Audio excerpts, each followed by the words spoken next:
जय जिनेन्द्र। जय जिनेन्द्र।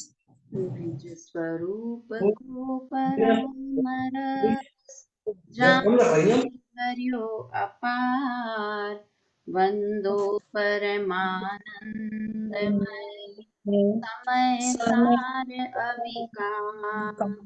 कुंद कुंद मुनि चंद्रवर अमृत चंद्र मुनि, आत्मरसी बनारसी वंदो पद अरविंद।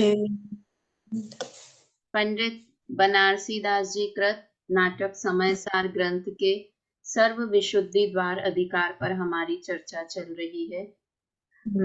अभी तक हमने जो चर्चा पढ़ी उसमें मुख्य रूप से यह चर्चा थी कि जीव द्रव्य कर्म का कर्ता नहीं है।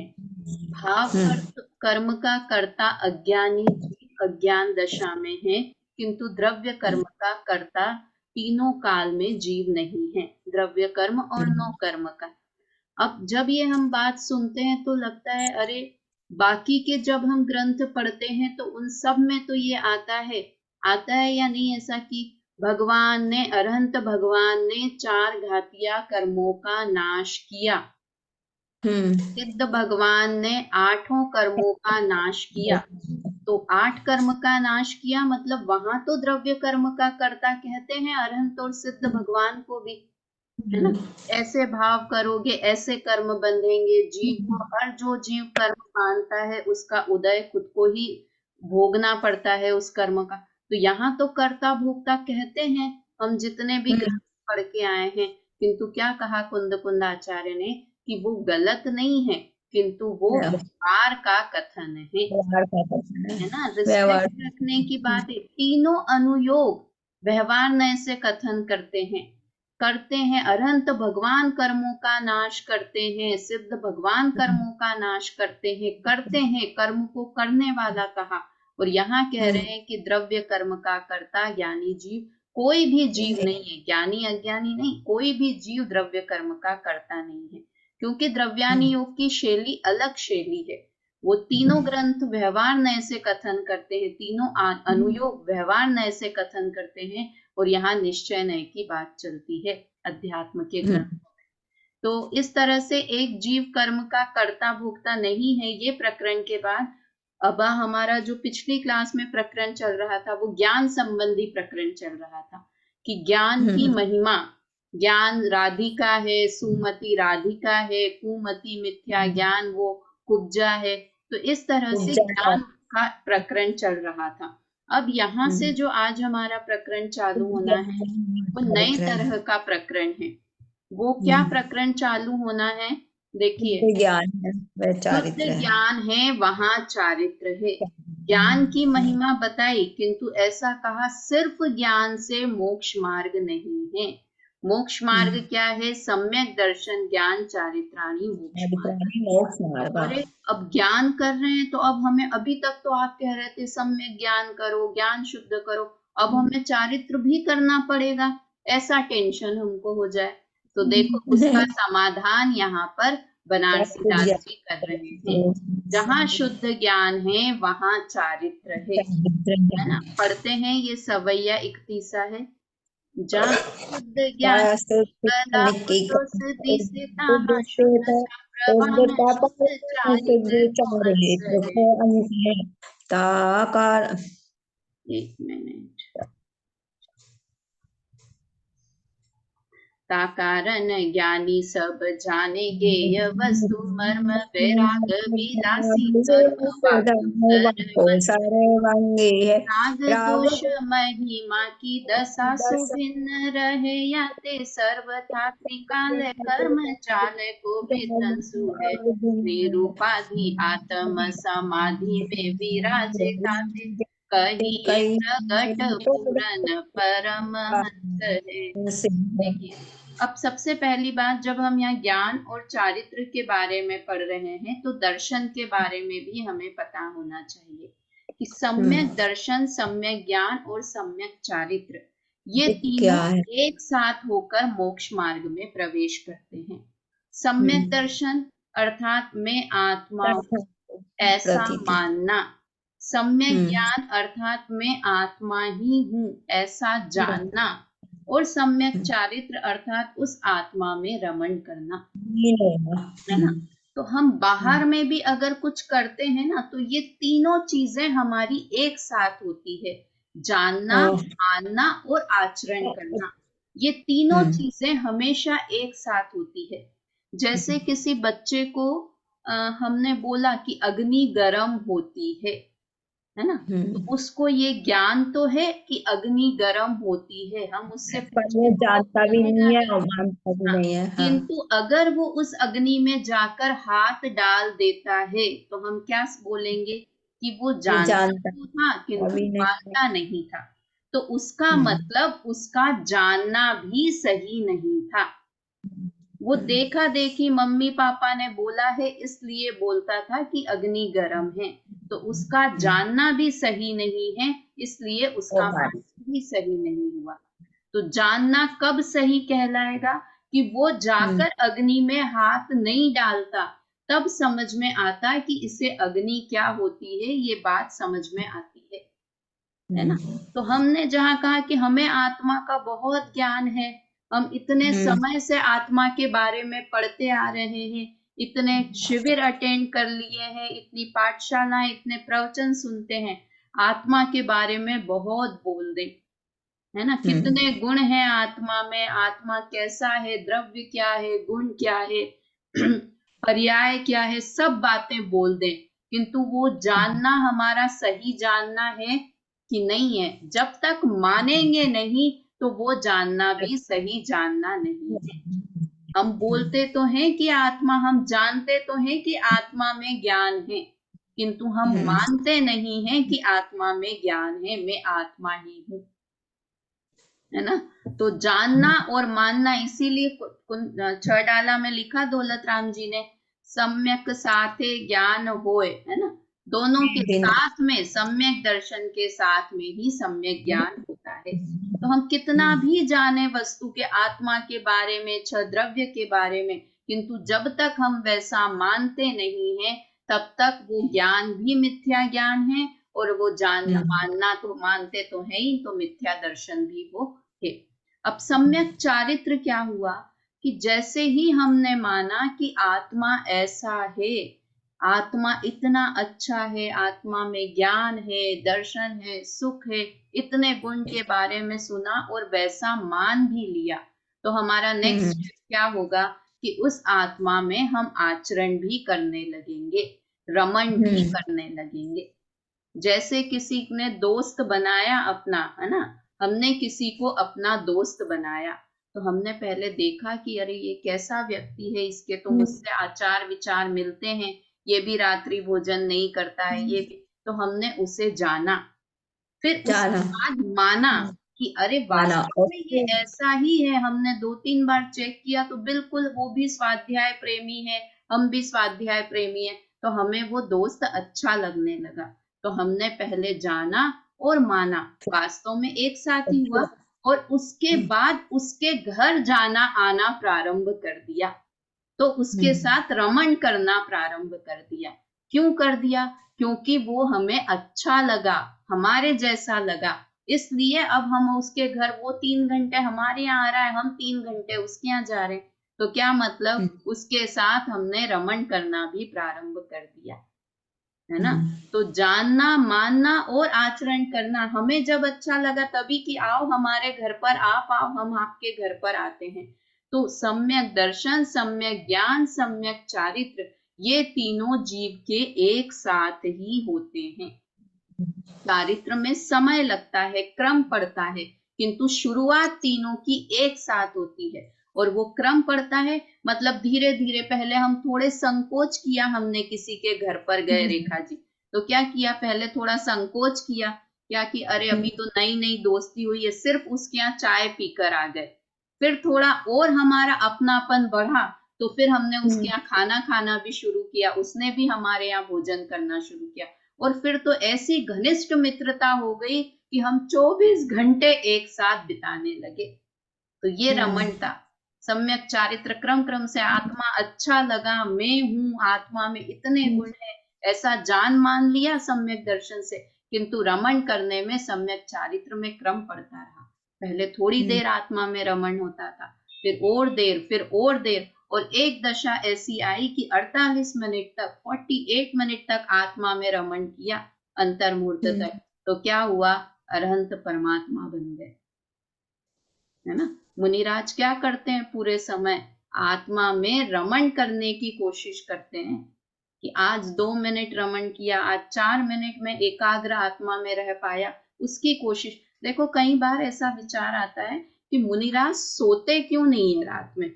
अभी तो ऐसा कि हमको खाना भी नहीं बनाना है, कुछ काम नहीं करना है, तो कितना आराम है, जंगल में कोई देखने वाला भी नहीं है, तो मुनिराज सो जाएं आराम से। पर बोलते हैं ना, भूमा ही पिछली रयन में कछु शयन एक आसन करन, एक आसन से, एक करवट से कुछ थोड़ी देर के लिए सोते हैं। क्यों नहीं सोते हैं? कि अभी है ना, मेरे बेटे की 12th के एग्जाम चल रहे हैं, मतलब चालू होने वाले, तो नींद उड़ जाती है। क्यों नींद उड़ जाती है? क्योंकि दिख रहा है मुझे इतना काम करना है, इतनी पढ़ाई करनी है। तो मुनिराज को दिख रहा है कि मैं अभी आत्मा में रमण नहीं कर पा रहा हूं और मेरा ये मनुष्य भाव चला जाएगा।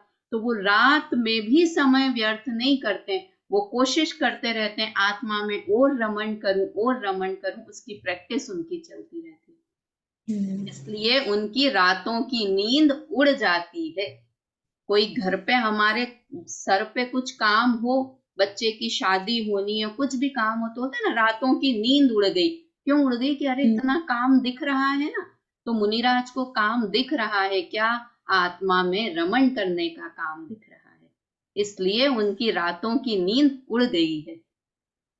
तो ये अपन ने थोड़ा सम्यक दर्शन क्या, सम्यक ज्ञान क्या और सम्यक चारित्र क्या, इसके बारे में समझा। तो अब हम ये छंद पढ़ेंगे तो हमें अच्छे से समझ में आएंगे। 4-5 छंद हैं, जहां शुद्ध ज्ञान है वहां चारित्र है। समझ में आया? सम्यक दर्शन क्या, सम्यक ज्ञान क्या, सम्यक चारित्र क्या? बिल्कुल सरल शब्दों में, आत्मा को अपना मानना सम्यक दर्शन। अपना मानना भी नहीं, मैं आत्मा ही हूँ ऐसा मानना, ये सम्यक दर्शन है ना। मैं आत्मा ही हूँ ऐसा ज्ञान, सम्यक ज्ञान, और ऐसे आत्मा में रमण करना, वो सम्यक चारित्र। रमण करना मतलब समझ में आता है ना, रमण करना उसमें लीन होना, उसमें तल्लीन होना, उसी के बारे में विचार करना।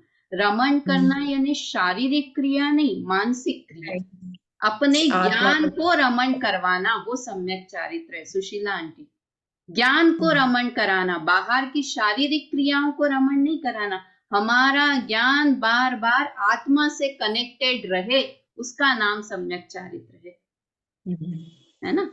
तो देखिए यहाँ क्या लिखा, जहां शुद्ध ज्ञान की कला उद्योत दिसे, तहां शुद्धता प्रवान शुद्ध चारित्र को अंश है। जहां शुद्ध ज्ञान की कला प्रकाशित होती है, अर्थात जैसे ही सम्यक ज्ञान होता है, शुद्धता प्रवान शुद्ध चारित्र को अंश है। तो जितना ज्ञान शुद्ध होता है, उस प्रवाण मतलब उसके अनुसार शुद्ध चारित्र का अंश भी प्रकट होता है ना। सम्यक ज्ञान हुआ और ये अंश प्रकट होता है, इसका क्या मतलब हुआ कि चारित्र में क्रम पड़ता है, धीरे धीरे अंश रूप में प्रकट होता है। और दर्शन और ज्ञान कैसे होते हैं? पूरे एक साथ होते हैं। सम्यक दर्शन किसी को होगा तो ऐसी आधी झुलमुल अवस्था नहीं होगी कि मैं शरीर भी हूँ और मैं आत्मा भी हूँ। 6 घंटे तो वो अपने को जब स्वाध्याय करता है तब तो अपने को आत्मा मानता है, बाकी समय अपने को पर पदार्थ शरीर मान रहा है। ऐसा नहीं, सम्यक दर्शन सम्यक ज्ञान होंगे तो पूरे एक साथ होंगे। और यहाँ लिखा ना, चारित्र शुद्ध चारित्र को अंश है, और चारित्र है स्थिरता है, वो अंश अंश में प्रकट होती है ना। देखिए आगे पढ़ते हैं।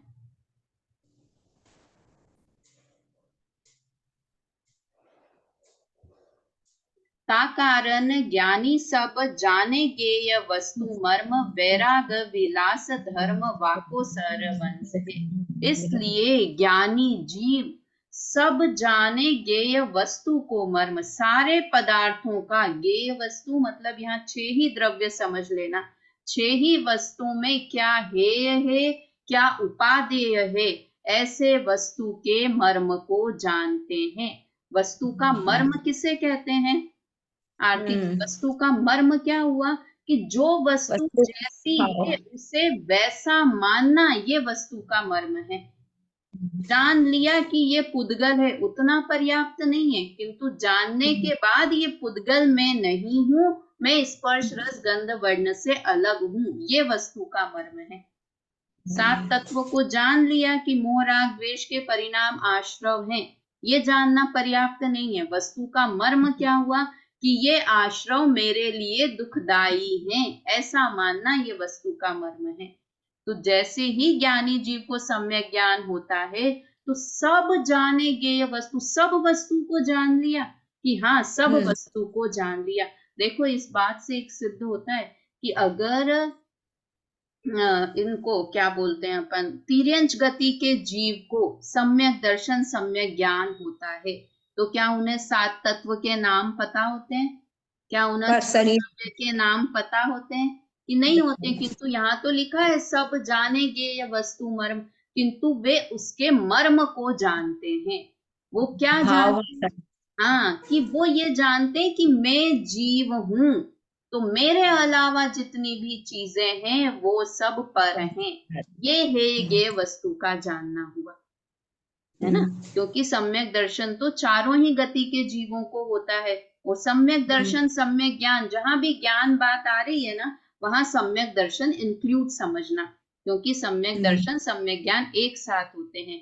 इसलिए ज्ञानी जीव सब वस्तु के, सब ज्ञेय पदार्थों के मर्म को जानते हैं, हे उपादेय समझते हैं। वैराग विलास धर्म वाको सरवंश है, और उनके सारे अंश अंश में वैराग्य धर्म पलता जाता है। वैरागी होना नहीं पड़ता है, वैराग्य अपने आप उन्हें प्रकट होता है। देखो भावलिंगी मुनिराज को घर परिवार छोड़ना नहीं पड़ता है, छूट जाते हैं, और द्रव्यलिंगी मुनिराज को घर परिवार छोड़ना पड़ता है, छूटते नहीं है, छूटते नहीं है, छूटते नहीं है, छोड़ना पड़ता है, क्योंकि ज्ञान नहीं है ना, सम्यक दर्शन सम्यक ज्ञान नहीं है, बाहर का आचरण है। तो इसलिए उनके जिसको सम्यक दर्शन सम्यक ज्ञान होगा, जैसे जैसे गुणस्थान बढ़ता है तो वस्त्र का धागा नहीं फिर उन्होंने तन पर डाला है, उन्हें वस्त्र का धागा भी नहीं सुहाता है, ऐसी दशा उनके प्रकट हो जाती है ना? ज्ञान के साथ वैराग्य होगा तो वो सही वैराग्य है, ज्ञान के बिना का वैराग्य है वो कैसा है? शमशानी वैराग्य है, थोड़े समय के लिए है, देखा देखी हो रहा है, देखा देखी नहीं, एक समय के लिए वो इतना क्षण भंगुर, और ऐसा विचार मुझे तो पूरा धर्म में लगना है, और 2 दिन के बाद वही वापस से सब चालू हो जाते हैं। किंतु ज्ञान पूर्वक वैराग्य होगा तो वो सही वैराग्य है ना? राग दोष मोह की दशा सो भिन्न रहे, याते सर्वथा त्रिकाल कर्म जाल को विध्वंसु है।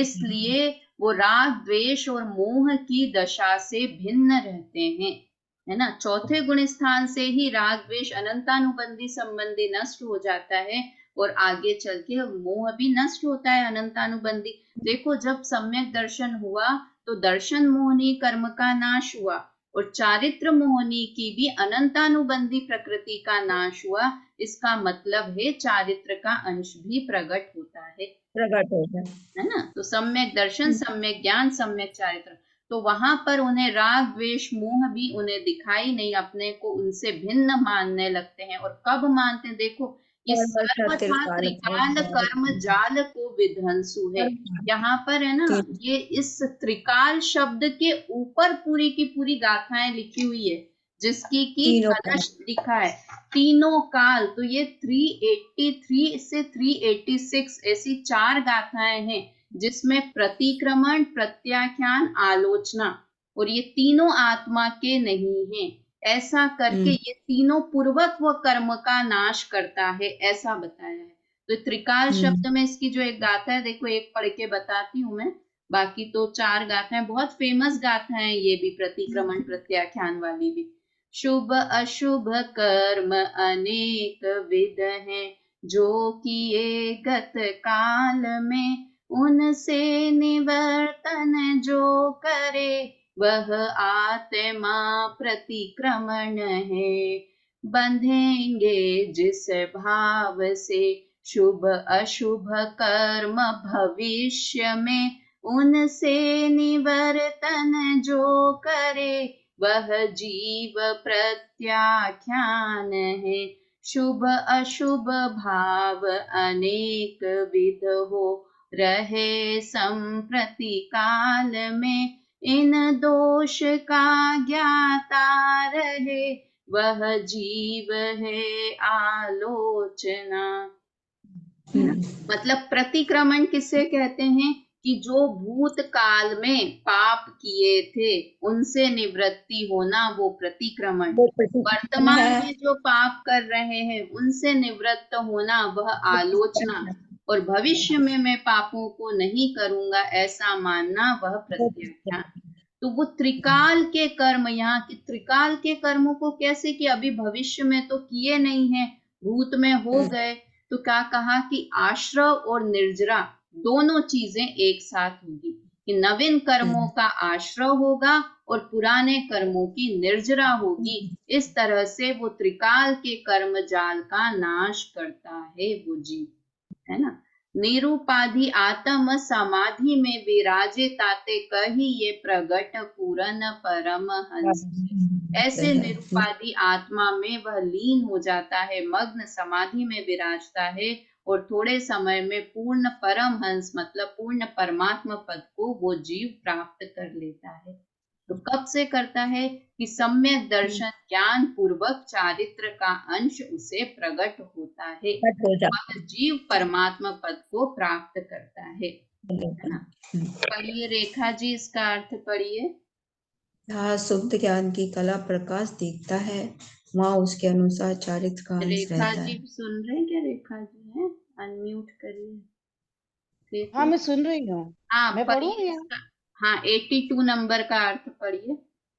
हाँ। जहाँ शुद्ध ज्ञान की कला हाँ प्रकाश दिखता जहाँ है, शुद्ध ज्ञान की कला का प्रकाश दिखता है, वहां उसके अनुसार चारित्र का अंश रहता है। इससे ज्ञानी जीव सब हे उपादेय को समझते हैं, उनका सर्वस्व वैराग्य भाव ही रहता है। ये राग देश मोह से भिन्न रहते हैं, इससे उनके पहले के बंधे हुए कर्म झड़ते हैं और वर्तमान तथा भविष्य में कर्म बंध नहीं होता। वे शुद्ध आत्मा को भावना में स्थिर होते हैं, इससे साक्षात पूर्ण परमात्मा ही है। हाँ, मतलब इस पूरे छंद को शॉर्ट में कहें तो इसमें यही बताना चाह रहे हैं कि ज्ञान, सम्यक दर्शन, सम्यक ज्ञान के साथ में चारित्र का अंश भी होता ही होता है। देखिए 2-3 और छंद आएंगे, उदाहरण भी देंगे, बहुत सुंदर उदाहरण बनारसी दास जी देंगे। पहले छंद पढ़ते हैं, मैं कंट्रोल कर करके समझा रही हूँ क्योंकि आगे इसी में आने वाली है ना वो चीज, इसलिए थोड़ा धीरे धीरे समझा रही हूँ कि इसी में ही बहुत सारी चीजें और आ जाएंगी। पढ़ते हैं आगे का दोहा 83 नंबर का। ज्ञायक भाव जहाँ तहाँ शुद्ध चरण की चाल, ताते ज्ञान विराग मिली शिव साधे समकाल। क्या लिखा? ज्ञायक भाव जहाँ तहाँ, जहाँ जहाँ ज्ञान भाव रहता है, शुद्ध चारिन की चाल, वहां पर शुद्ध चारित्र रहता ही रहता है। कभी किसी ज्ञानी को ऐसा नहीं देखोगे कि वो चौथे गुण स्थान में है तो, किंतु वो सारे पाप कर रहा है, अन्याय अभक्ष अनीति कर रहा है ना। देखो जहां सम्यक दर्शन होगा तो बाहर में चारित्र होगा ही होगा, किंतु यहाँ पर मुख्य रूप से चारित्र किसे कह रहे हैं? आत्म रमणता। हम क्या होता है, चारित्र की बात जैसे ही आती है ना आरती जी, तो हमको तुरंत लगता है व्रत की बात चल रही है, महाव्रत की बात चल रही है, अभक्ष नहीं खाने की बात चल रही है, किंतु ये तो व्यवहार का भी व्यवहार है। वास्तव में चारित्र क्या है? आत्म में लीनता, आत्म स्वरूप में लीनता, उसका नाम वास्तविक चारित्र है। तो जहां पर ज्ञान होता है वहां पर शुद्ध चारित्र होता ही है। ताते ज्ञान विराग मिली शिव साधे समकाल। इसलिए ज्ञान और वैराग्य दोनों मिलकर एक साथ मोक्ष को साधते हैं, मोक्ष की तरफ कदम बढ़ाते हैं। अकेले ज्ञान से कुछ नहीं होगा, अकेले चारित्र से कुछ नहीं होगा, किंतु सम्यक दर्शन, सम्यक ज्ञान और सम्यक चारित्र तीनों मिलकर ही मोक्ष मार्ग में जाते हैं। चलो मैं आपसे एक बात पूछती हूँ, इसका अर्थ पढ़ दीजिए सुनीता आंटी, इसका अर्थ पढ़िए एक बार 83 नंबर पे। जहाँ ज्ञान भाव है वहाँ शुद्ध चारित्र रहता है, इसलिए ज्ञान और वैराग्य एक साथ मिलकर मोक्ष साधते हैं। हाँ, है ना। चलिए अब मुझे एक बात बताइए कि ये वाली चीज अपन पहले पढ़ चुके हैं क्या कभी समयसार नाटक में? पढ़िए कि ज्ञान और वैराग्य दोनों एक साथ होते हैं। सुनी हुई बात, सुना हुआ प्रकरण लग रहा है ये? मम्मी सुना हुआ लग रहा है ना? ये बात हमने कौन से द्वार में पढ़ी थी? निर्जरा द्वार में हमने यह बात पढ़ी थी। जिनके पास जिनवाणी है निकालें निर्जरा द्वार। निर्जरा द्वार का 42 नंबर का छंद निकालें। बिल्कुल देखो ये सर्व विशुद्धि द्वार कैसा है, पूरे समय सार का उपसंहार रूप द्वार है ये, है ना। तो जो पुराने प्रकरण आ चुके हैं उन प्रकरण को ही यहाँ पर वापस ले रहे हैं। तो निर्जरा द्वार में हमने ये पूरा ज्ञान और वैराग्य शक्ति का वर्णन निर्जरा द्वार में है। और देखो उसमें है छंद 42। क्या छंद है? ज्ञान और वैराग्य एक साथ ही होते हैं। बिल्कुल ये कि यही वाली गाथा है, बिल्कुल ये का यही छंद। देखो वो छंद क्या है, एक बार पढ़ते हैं। मैं स्क्रीन शेयर नहीं कर रही हूँ क्योंकि मुझे बहुत बाहर निकल के वापस अंदर आना पड़ेगा। जिनके पास जिनवाणी है वो पढ़े। ज्ञान शक्ति वैराग्य बल शिव साधे समकाल। ज्यों लोचन न्यारे रहे निरखे दो नाल। है ना। ज्ञान और वैराग्य शक्ति दोनों एक साथ मिलकर मोक्ष मार्ग को साधते हैं। बिल्कुल ये कि ये ताते ज्ञान वैराग मिली शिव साधे समकाल। बिल्कुल एक ही लाइन है या नहीं है रेखा जी? बिल्कुल एक लाइन है ना। ज्ञान और वैराग्य मिलकर शिव साधे समकाल, एक साथ साधते हैं। और वहां पर भी क्या लिखा था?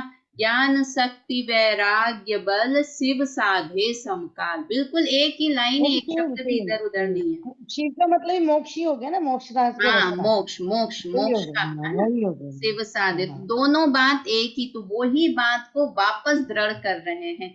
देखो यहाँ पर आचार्यों ने ऐसा नहीं किया, बनारसी दास जी ने, कि ये प्रकरण तो पहले चल चुका है, वापस क्यों कहूं मैं ये प्रकरण, ऐसा नहीं सोचा उन्होंने। क्यों नहीं सोचा ऐसा? क्योंकि अध्यात्म में रिपीटेशन का पाप नहीं लगता है। रिपीटेशन, पुनरावृत्ति होना, ये दोष नहीं है अध्यात्म में। अध्यात्म के ग्रंथों में जब तक हम मान नहीं लें वो बात, तब तक वो बात कहते चले जाते हैं। तो भाई कर्ता कर्म अधिकार में हमको तो पूरी छंद भी याद है, हम तो पढ़ के आए कि ज्ञान के साथ वैराग्य होता है, सम्यक दर्शन पूर्वक सम्यक चारित्र साथ में होते हैं, सम्यक दर्शन सम्यक ज्ञान सम्यक चारित्र। तो कह रहे हैं जब तक तुमने मान ली क्या ये बात, अभी भी अपने जो चारित्र बाहर का है उसे गलत मानते हो या नहीं मानते हो? अभी तो लगता है मैंने उपवास किया, मैंने अष्टमी चतुर्दशी को हरी छोड़ी, ये कर्ता बुद्धि है ना अभी तक। मतलब तुम्हारा न ज्ञान सही है, न दर्शन सही है, और ना ही चारित्र सही है। जब तक मान नहीं लेंगे ना भाभी, जब तक आता ही रहेगा, क्योंकि उनको मालूम है मानेंगे नहीं इजीली। हाँ, जब धर्म तक को मानना और मानेंगे आत्मा नहीं। को मानना इजी नहीं है, सरल। हाँ, सही बात आदतें है। पड़ी हुई है ना बाहर शरीर की को सारी देखने की। चीजें करना सरल है, किंतु मैं आत्मा हूं, मैं पर का करता नहीं हूं, यह मानना सबसे कठिन बात है ना। बिल्कुल डिट्टो हूबहू था। वापस से एक बार 42 नंबर का छंद बोलते हैं। मैं इधर से पढ़ती हूँ, आप ये वाला छंद देखना कि क्या सिमिलरिटी है। ज्ञान शक्ति वैराग्य बल शिव साधे समकाल। ज्यों लोचन न्यारे रहे निरखे दो नाल। है ना। दोनों मिलकर, ज्ञान और वैराग्य मिलकर ज्ञान शक्ति को साधते हैं, है ना। अब इसमें था कि लोचन, जैसे दोनों लोचन अलग अलग हैं, जो उदाहरण दिया ना कि दोनों आंखें, दो अलग अलग आंखें हैं, किंतु देखने का काम दोनों एक साथ करते हैं, वैसे ही ज्ञान और चारित्र दो अलग अलग गुण हैं, दोनों अलग अलग गुण हैं, किंतु मोक्ष मार्ग में दोनों साथ में चलते हैं। इस तरह यहाँ बात थी। देखिए अब इसके बाद एक बहुत सुंदर उदाहरण दिया है, जिससे पूरा प्रकरण एकदम अच्छे से समझ में आ जाएगा। ज्ञान चारित्र पर पंगु और अंध का दृष्टांत। ये भी बहुत फेमस छंद है, कभी आपने प्रवचनों में भी सुना होगा इसको। बोलते हैं दोहा एक साथ। जथा अंध के कंध पर चढ़े पुंग नर कोई, वाके द्रग वाके चरण, होई पथिक मिली दोई। जहाँ ज्ञान किरिया मिले, तहाँ मोक्ष मग सोई। वह जाने पद को मरम, वह पद में थिर होई। कितना बढ़िया छंद है। जथा अंध के कंध पर चढ़े पंगु नर कोई, कि जैसे किसी अंधे पुरुष के कंधे पर कोई लंगड़ा पुरुष, पुंग नर मतलब लंगड़ा पुरुष, उसके कंधे पर बैठ जाए। कैसे दो पुरुष हैं, एक अंधा है और एक लंगड़ा है, तो क्या होगा। वाके द्रग वाके चरण, होई पथिक मिली दोई, कि एक की आंखें काम करेगी और दूसरे के चरण काम करेंगे, और दोनों मिलकर घना जंगल भी पार कर जाएंगे। क्या करेगा कि वो अंधा तो अंधा है नीचे वाला, किंतु उसके पैर हैं, वो चलता जाएगा, और जिसकी आंख है वो ऊपर बैठ के बताता जाएगा, भैया अब राइट ले लो, अरे अरे देख के चलो सामने पेड़ आ गया है, अब थोड़ा सा यू टर्न ले लो, अभी ये कर लो, अभी वो कर लो। वो रास्ता बताता जाएगा और वो उस पर चलता जाएगा, है ना। दो अलग अलग नर का उदाहरण क्यों दिया, क्योंकि दो गुण भी अलग अलग हैं, ज्ञान गुण और चारित्र गुण दोनों अलग अलग हैं, किंतु दोनों मिलकर चलते हैं। अंधा और लंगड़ा दोनों मिलकर चलेंगे तो घना जंगल पार कर जाएंगे।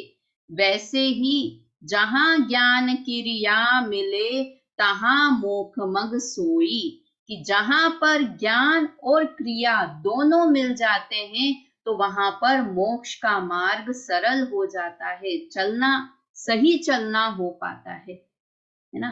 ये संसार महा जंगल के समान है, उस जंगल से कौन पार हो सकता है, कि जिसके ज्ञान और क्रिया दोनों होगी वो मोक्ष मार्ग से निकल सकता है। देखो यहाँ पर ये व्यवहार मोक्ष मार्ग की परिभाषा बताई तीसरी लाइन में। जहां ज्ञान क्रिया मिले, यहाँ पर क्रिया को चारित्र कह रहे हैं, है ना। जहां ज्ञान और चारित्र दोनों मिलता है वो मोक्ष मार्ग पर आगे बढ़ता है। तो हम समझ जाएं कि अरे चारित्र यानी त्याग की बात आ गई, ये त्यागो वो त्यागो उसकी बात है, तो कहा नहीं नहीं, यहाँ क्लियर किया कि वो तो व्यवहार चारित्र कह रहे हैं। निश्चय से क्या है, वह जाने पद को मरम, वह पद में थिर होई। पद मतलब वस्तु, है ना। वस्तु मतलब यहाँ आत्म वस्तु समझना, या छेई द्रव्य समझो तो भी, कि वह द्रव्य के मर्म को जानता है। कौन वह मतलब किसकी बात, सुनीता आंटी, कौन पद के मर्म को जानता है। आत्मा। मोक्ष वाला जीव जान रहा है नहीं पद को मर्म। नहीं, यहाँ पर वह का अर्थ कौन है, कौन बता सकता है। वह जाने पद को मरम, वह पद में थिर होई, दोनों वह का अर्थ कौन बता सकता है, बताएं अनम्यूट करके अपने को। जहाँ तक आत्मा को नहीं आत्मा जाने पद को नहीं, नहीं। सम्यक दर्शन को नहीं। आरती जी बताएं, मम्मी बताएं, कौन बता सकता है। वह जाने पद को मरम, वह पद में थिर होई, नहीं बता पा रहे। वह मतलब ज्ञान और दूसरा वह मतलब चारित्र, कि ज्ञान पद के मर्म को जानता है और चारित्र पद में स्थिर करता है। समझ में आया? किसकी बात चल रही है? ज्ञान और चारित्र की बात चल रही है ना, कि ज्ञान होता है, ज्ञान और क्रिया जहां मिल जाते हैं वो मोक्ष मार्ग में आगे चलता जाता है। तो ज्ञान कैसा है? वो आंख वाले पुरुष के समान है जिसे सब दिखाई दे रहा है। तो वह ज्ञान वह पद के मर्म को जानता है और वह पद में स्थिर होई। और चारित्र है वह पद में मतलब उस आत्मा में स्थिर हो जाता है। हमने सबसे पहले अभी पाठशाला की शुरुआत की तो सम्यक दर्शन, सम्यक ज्ञान, सम्यक चारित्र की परिभाषा बताई ना। तो सम्यक ज्ञान यानी आत्मा को जानना, पद को मर्म, जाने पद को मर्म, ये सम्यक ज्ञान। और चारित्र क्या है? आत्मा में स्थिर होना। तो यहाँ लिखा पद में स्थिर हुई, वो सम्यक चारित्र। समझ में आया है ना? ज्ञान कैसा है? आंख वाले पुरुष के समान है। और चारित्र कैसा है? कि चारित्र है वो लंगड़े के समान है। तो वो आंख वाला उस लंगड़े को रास्ता दिखाते चला जाएगा। तो वो दोनों मिलकर मोक्ष मार्ग पर आगे बढ़ेंगे। दोनों नहीं हो, एक नहीं हो तो क्या होगा? घना जंगल है और अंधा हो तो वो रास्ता, वो जंगल पार कर पाएगा? वो पेड़ों से टकरा टकरा कर वहीं मर जाएगा, है ना? और जो लंगड़ा हो वो जंगल पार कर सकता है कि नहीं? वो भी बेचारा रेंग रेंग के थोड़ा आगे खसक जाएगा किंतु जंगल पार नहीं कर पाएगा। वैसे ही सिर्फ ज्ञान हो और हम समझें कि हमें मोक्ष हो जाएगा तो नहीं होगा। हम सिर्फ चारित्र का पालन करें कि हम बाहर के तप त्याग सब कर लें और आत्मा को समझे ही नहीं तो मोक्ष मार्ग होगा कि नहीं होगा। इसको और सरल शब्दों में कहें तो क्या कह सकते हैं कि द्रव्य लिंग से भी मोक्ष नहीं होगा और हम सिर्फ सम्यक दर्शन करके द्रव्य लिंग धारण किए बिना भी मोक्ष नहीं होगा। क्या कहा? कौन वापस बता सकता है? द्रव्य लिंग से भी मोक्ष नहीं होगा, मतलब मात्र चारित्र को पालन करें तो भी मोक्ष नहीं होगा। और द्रव्य लिंग से भी मोक्ष, द्रव्य लिंग के बिना भी मोक्ष नहीं होगा कि हम चारित्र पालन ही नहीं करें और हमें मोक्ष हो जाए, तो ऐसा भी नहीं होगा। कौन बोल सकता है इस सेंटेंस को वापस? द्रव लिंग से भी मोक्ष नहीं होगा और द्रव लिंग धारण करके भी मतलब के बिना भी नहीं होगा। हाँ, के बिना भी मोक्ष नहीं होगा, है ना? यहाँ पर हम द्रव्य लिंग यानी बहुत मोटे व्यवहार की बात कर रहे हैं, किंतु ये समय सार ग्रंथ है। यहाँ क्या कह रहे हैं? आत्मा को जाने बिना भी मोक्ष नहीं होगा और आत्मा में रमण किए बिना भी मोक्ष नहीं होगा। तो हमें आत्मा को जानना भी है और आत्मा में रमण भी करना है, तब हम मोक्ष मार्ग पर चल रहे हैं। बहुत कठिन काम बता दिया। अभी तक तो हमें सम्यक दर्शन करना ही कठिन लग रहा था, अब आपने एक और बात कह दी कि सम्यक चारित्र भी करो, तो ये तो और कठिन बात हो गई कि कुछ करना नहीं है, ज्ञान सम्यक होगा तो चारित्र उसमें रमणता करने का अपने आप मन करेगा। जब आत्मा इतना सुंदर दिखेगा, उस आत्मा में ही हूं ऐसा मानेंगे तो अपने आप उस आत्मा में स्थिर होंगे ही होंगे, है ना? अर्थ पढ़िए इसका, आरती जी पढ़िए इसका अर्थ।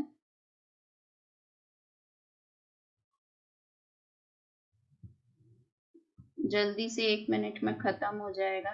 पढ़िए सुनीता आंटी, पढ़िए, कोई भी पढ़िए।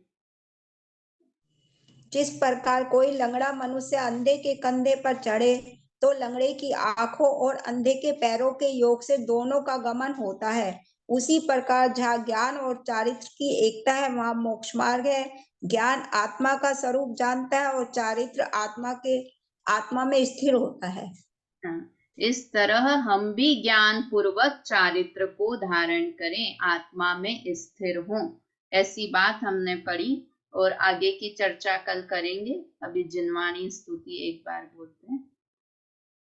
भाव मरण से त्रस्त प्रतीक्षण मेरे घट